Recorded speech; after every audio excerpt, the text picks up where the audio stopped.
Centraide Bas-Saint-Laurent était de passage à Amqui pour dévoiler le montant qui sera remis aux communautés du Bas-Saint-Laurent. On vous présente le résultat sans plus tarder. Alors, on a le dernier chiffre, on a vraiment le dernier chiffre ici qui va compléter ce montant-là. Je vais le retourner. 1 111 301 $ qu'on a investi cette année sur l'ensemble du territoire. Les organismes communautaires constituent les fibres, les mailles de ce filet social-là. Une personne sur 5 est accompagnée par l'un ou l'autre des organismes communautaires associés à Centraide.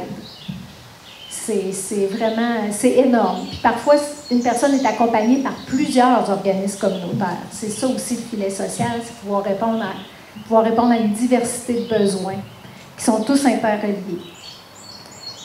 Les organismes communautaires qui constituent le filet social, c'est eux qui sont en première ligne pour répondre aux besoins de base. C'est eux qui sont en première ligne des enjeux sociaux qui se transforment malheureusement parfois en crise. Mais c'est eux aussi qui sont là, qui répondent présents, qui tiennent le filet social très haut, à bout de bras. Si on n'avait pas nos bénévoles, on n'aurait pas de raison d'être, parce que la première mission du Centre d'action bénévole, c'est promouvoir le bénévolat. Fait que pour nous, c'est important de toujours avoir ça en tête. Puis bien entendu, en promouvant le bénévolat, on aide nos aînés, c'est notre plus grande clientèle. Si on n'avait pas de bénévoles, ben il y aurait des gens qui n'auraient pas de visite, les visites amicales, ne serait-ce qu'un petit coucou, savoir comment les gens vont par téléphone.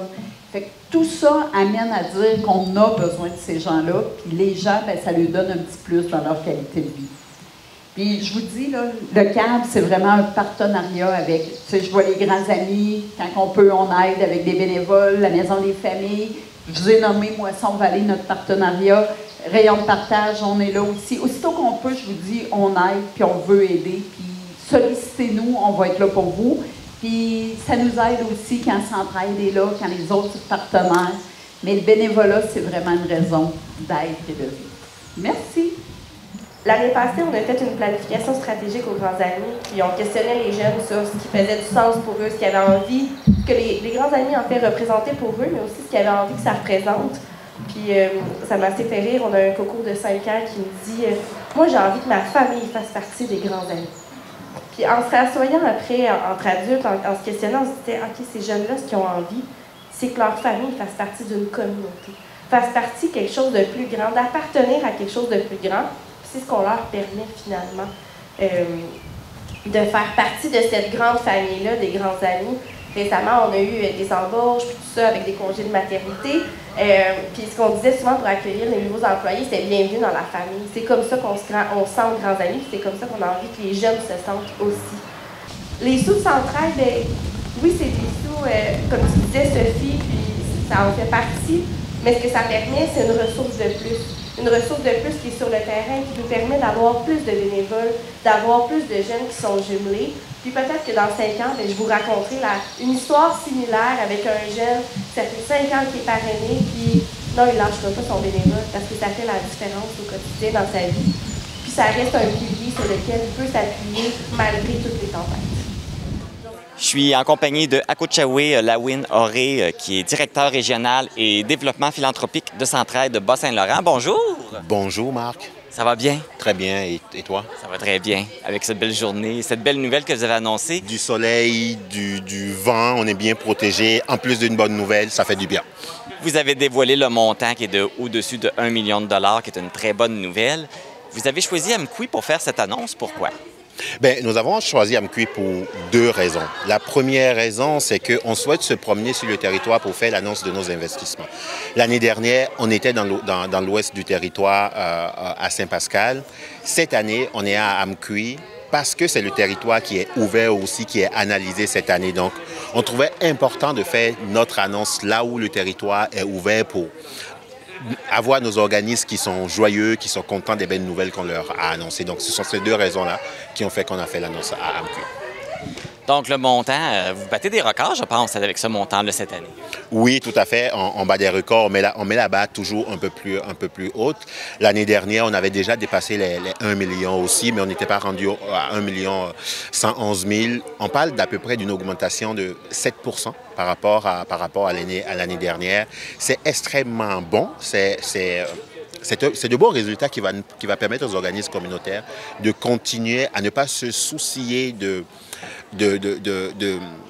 l'aspect financier de l'organisme. Oui, ils vont s'en soucier parce qu'ils ont toujours besoin, parce que les besoins sont extrêmement grands, mais on leur donne une bonne bouffée d'air avec ces investissements-là qui augmentent sur le territoire.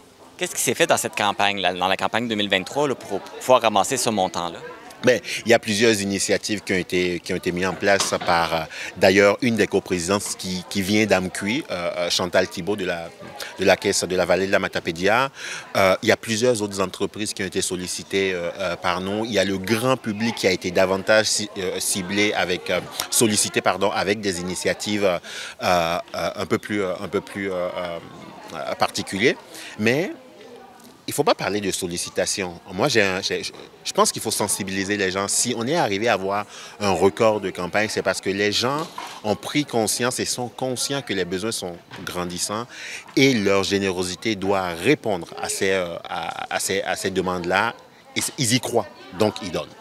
Êtes-vous surpris justement de cette générosité-là? On sait que là, avec le coût de la vie qui est plus dispendieux, les gens ont plus de difficultés, mais ils ont quand même trouvé un peu d'argent à donner. Est-ce que vous êtes surpris de tout ça? Bien, oui et non. Quand on vit une crise, ceux qui sont les plus chanceux et qui passent moins à travers la crise, ils sont davantage plus généreux et ils viennent compenser le trou qu'on pourrait avoir des personnes qui n'arrivent plus à donner. Mais non, parce que quand on analyse les donateurs, le profil de nos donateurs, on se rend compte que ceux qui donnent le plus, c'est ceux qui gagnent le moins. De façon classique à toutes les organisations communautaires, le dernier quintile donne plus que le premier quintile.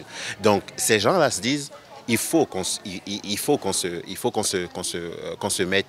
serre les coudes pour pouvoir mieux accompagner les organismes qui nous aident, parce que sans nos organismes, il pourrait pas y avoir d'aide. Donc c'est oui et non. Ce qui fait mal par contre, c'est qu'on voit certains donateurs qui deviennent des bénéficiaires de nos organismes communautaires. Ça fait vraiment mal, parce qu'on se dit, des gens qui gagnent le salaire minimum ou qui sont même un peu au-dessus du salaire minimum, qui n'y arrivent pas.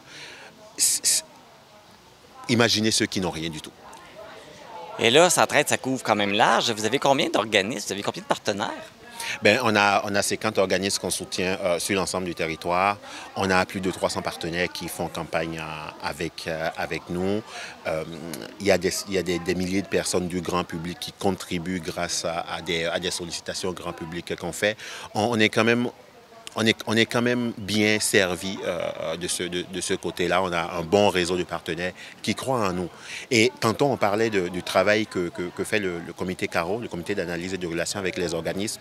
Si les gens nous font confiance aussi, c'est parce que cette rigueur-là qu'on a nous permet d'investir vraiment là où les besoins sont les plus importants. C'est pour ça qu'il y a ces niveaux d'implication-là font que les donateurs nous font confiance et on voit ces résultats-là. Comme tu l'as mentionné, l'argent va servir justement à aider les organismes communautaires à poursuivre leur mission et à aider. Et est-ce qu'il y a autre chose? Déjà, fournir leur mission, c'est quelque chose d'extrêmement important pour eux. On veut éviter que les organismes communautaires soient tout le temps en train de faire des demandes de financement par projet. Donc, notre financement à la mission vient vraiment leur donner cette capacité à se concentrer sur les personnes les plus vulnérables, parce que la crise est là, les besoins sont là, il faut y répondre. On n'a pas le temps d'être devant un écran pour pouvoir remplir des demandes. Donc, je pense que cette façon d'aider nos organismes est ça prend déjà énormément du temps. Fait que là, on a parlé de la finalité de la campagne 2023. Est-ce qu'on a déjà préparé la campagne 2024 ou on prend une petite pause? Ben oui, bien évidemment. On est à la préparation de la campagne depuis janvier 2024. Donc, ça demande beaucoup de préparation, ça demande beaucoup de relations avec nos différents partenaires. Donc, oui, on est déjà en train de travailler sur la prochaine campagne. On a déjà nos coprésidents pour la prochaine campagne. Vous le verrez passer très, très prochainement dans les médias. Akotshaway Lawin-Oré, merci beaucoup. Merci. Et désolé d'encore briser ton nom. Merci, Marc, c'est pas grave. Centraide Bas-Saint-Laurent couvre les secteurs des MRC de Kamouraska, Rivière-du-Loup, Témiscouata, les Basques, Rimouski-Neigette, la Métis, la Matanie et la Matapédia. Le succès de Centraide repose sur une mobilisation collective qui regroupe donateurs, organismes communautaires, bénévoles et des partenaires économiques et décisionnaires.